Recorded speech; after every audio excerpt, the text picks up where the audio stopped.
Saudações, bem-vindos de volta ao Caté dos Livros. Hoje vamos trazer Os Sofrimentos do Jovem Werther, de Johann Wolfgang von Goethe. O famoso Goethe, eu não sei se a pronúncia é assim, mas vamos lá. Esta foi a primeira obra de Goethe, o primeiro romance, e ele escreveu esse romance em 1774. Ele tinha apenas 25 anos de idade quando escreveu este livro, e este livro colocou a Alemanha em evidência na Europa, pois esse livro se espalhou como uma febre por toda a juventude europeia.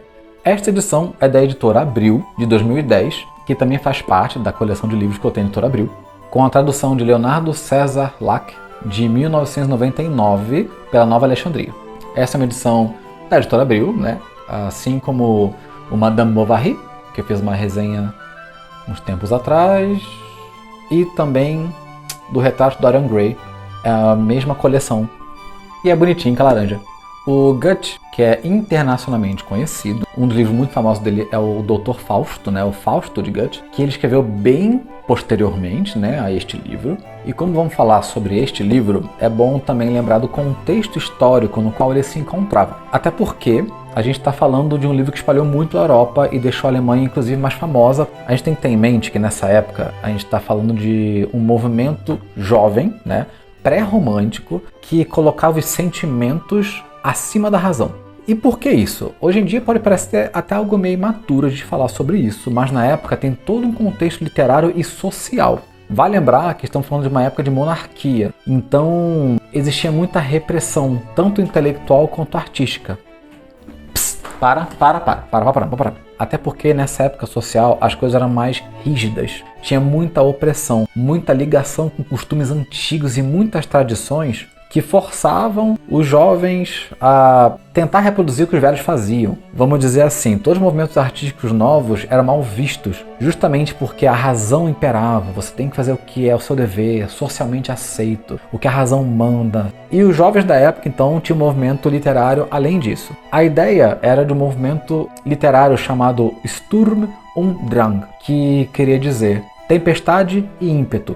Minha pronúncia não sei se está boa. Esse movimento era exatamente contra toda essa opressão intelectual e artística da época, né? Para tentar libertar, para os jovens poderem sentir realmente como a vida é, em contrapartida do que os velhos diziam, com essas coisas de nobreza, de pensamento arcaico. Então a ideia dos sentimentos era que o que você realmente sentia fazia sua vida valer a pena. Então você sentia as coisas na sua totalidade. O amor era para ser inteiramente sentido. Os impulsos que você tinha eram para ser atendidos e não reprimidos em nome de uma racionalidade. Claro, repetindo, hoje em dia pode parecer até um pouco infantil a gente falar desse tipo de coisa, mas na época fazia completo sentido. Então era um movimento de rebeldia literária contra pensamentos arcaicos. Vale lembrar que este livro e essa escola literária, que era considerada pré-romântica, né? Aliás, que hoje em dia a gente considera pré-romântica, ela influenciou um monte de autor do romantismo. Lembra no ensino médio, quando você estudava sobre ultrarromantismo, mal do século? Você tinha Álvaro de Azevedo, você tinha Casimiro de Abreu, você tinha Fagundes Varela. Então, esses autores, esses poetas e autores, eles eram muito inspirados por esse tipo de obra, que colocava esse sentimentalismo exacerbado, essa urgência, né? Só que esse amor impossível, ou a decepção amorosa que leva você ao suicídio, aquele sofrimento, né? Que revelava um sentimento verdadeiro, que dava sentido à sua vida. Embora o ultrarromantismo ele tenha suas diferenças com esse tipo de escola pré-romântica, ele bebeu muito dessa fonte e você lembra esse livro, você vai reparar muita semelhança, inclusive você vai achar que basicamente é o mal do século. O enredo dessa história ele é muito simples, não há uma grande trama, é uma história realmente simples. Esse é um gênero de livro que a gente chama de romance epistolar.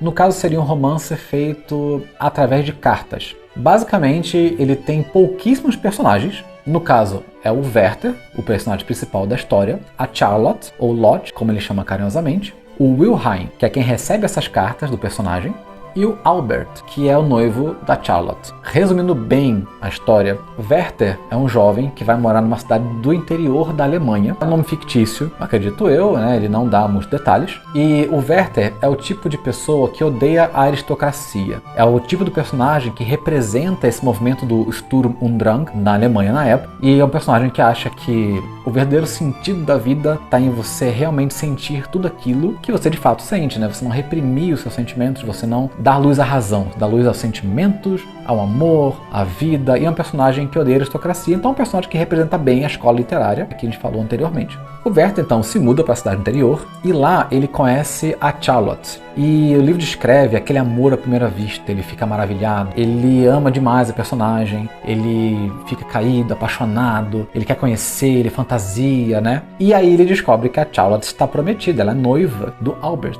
que é um cara exatamente do jeito que ele acha que não deveria ser, né? Uma pessoa mais racional, uma pessoa que pensa melhor antes de fazer as coisas. E o Wilhelm, que é um personagem que não aparece muito, ele basicamente recebe as cartas do Werther. O livro se dá através dessas cartas. É o Werther descrevendo a vida dele, o que ele sente, os medos, as angústias, as felicidades, o interior que ele está morando, o que ele gosta, o que ele não gosta. Ele descreve tudo pelas cartas e envia para o Wilhelm. E a gente lê toda a história através dessas cartas. E não é um livro maçante, viu? É um livro muito interessante. E o Werther, durante o livro, ele anseia de amor absurdamente pela Lotte. Ele sonha em ficar perto dela, ele sonha em um dia tê-la, e é um amor impossível, ela é noiva de outro homem, né? Ela não vai ficar com ele. E o livro trata disso, né? De todas as coisas que ele pensa, do que ele sente, todo aquele amor, toda aquela coisa absurda que ele sente. E isso no livro é muito bom, porque quando você lê esse livro, você sente a angústia do personagem, você suspira com o tamanho do amor do personagem. É extremamente intenso, é muito bonito esse livro, ao mesmo tempo que ele é sofrido. Esse livro ficou mundialmente famoso e até hoje é um clássico da literatura alemã. Eu não sei se o final do livro é um spoiler. Eu não vou falar, mas eu acho que como a literatura é tão antiga, acho que a maioria sabe, mas eu não vou contar. Ou você pesquisa, você compra o livro, você lê o livro, mas ele é muito bom. O que eu posso dizer é isso. O romantismo desse livro, ele é inspirador. Não para você fazer o que o personagem faz, mas a forma como você descreve o amor, como você sente o amor. É um livro muito intenso.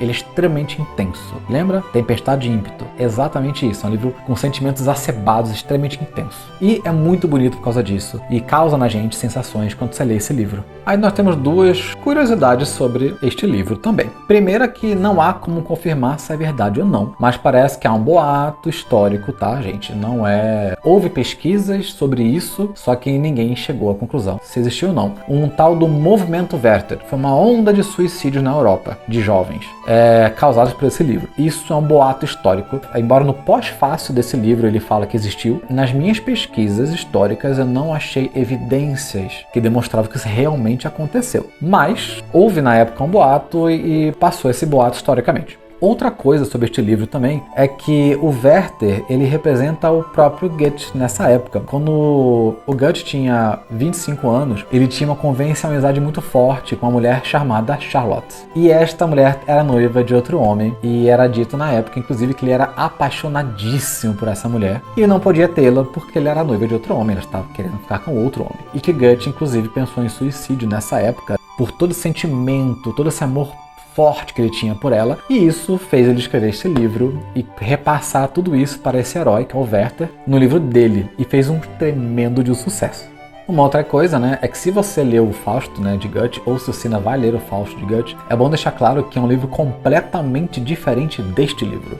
Este livro ele escreveu quando tinha 25 anos, quando ele fazia parte desse movimento literário da sua época e colocou a Alemanha no mapa da Europa sobre esse movimento. O Fausto, que foi outro romance que ele escreveu, inclusive ficou famoso mundialmente, é um livro que ele já está mais velho, é um livro que ele está muito mais maduro, então tem uma outra pegada, é completamente diferente. Mas falaremos do Fausto mais pra frente. Então, pessoal, acho que é um livro muito importante para se ler. Ele não é um livro comprido, é um livro curtinho, eu aconselho bastante essa leitura, justamente por ser um clássico da literatura alemã e por ter essa inspiração muito forte nele de amor, mesmo que seja sofrido, você encontra uma beleza absurda na forma que ele descreve esse amor, nessa forma mais pura desse amor e ao mesmo tempo tempestuosa. Então é um livro que eu recomendo fortemente também para você ler, porque é um clássico, tem que ser lido. E lembrando vocês também, eu vou tentar sempre quando eu fizer uma resenha, deixar o link lá embaixo para vocês poderem adquirir o livro. Comprando pelo link aqui do canal, vocês ajudam também o canal a crescer, tá bom? É isso, pessoal. Mais uma resenha feita, espero que vocês tenham gostado. Deixa aquele seu joinha, se inscreve no canal, ajuda o canal a crescer e diz no comentário se você curtiu essa resenha, se você tem mais informações sobre o Goethe e sobre o romance dessa época. Conta pra gente também se você quer ver mais resenhas, talvez sobre o Goethe, talvez sobre outros autores. É isso, pessoal. Muito obrigado por ficar até aqui e até o próximo vídeo.